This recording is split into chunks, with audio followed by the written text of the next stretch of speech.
Welcome back to AR-3D modeling. This is the third video in our SolidWorks Basics for Beginners series. Today we're diving into an essential part of sketching in SolidWorks: understanding sketch constraints and dimensions.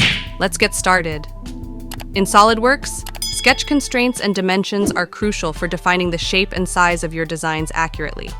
Constraints control the relationships between sketch entities, while dimensions set the precise size and distance. First, let's look at constraints. Constraints, or relations, ensure that sketch elements behave in specific ways. For instance, we can make lines parallel, perpendicular, or collinear. Here, I'm making these two lines parallel. Notice how they adjust to maintain that relationship. Now I'll make this line perpendicular to another one. Constraints help keep your design consistent and predictable. Next, let's talk about dimensions. Dimensions allow you to define the exact size and location of your sketch entities. This is key for precision and accuracy.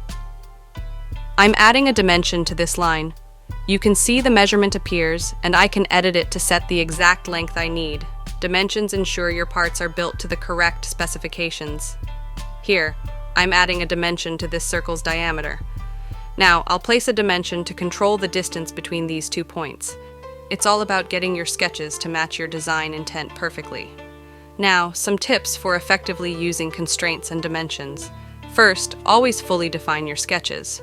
A fully defined sketch is stable and less likely to cause issues later.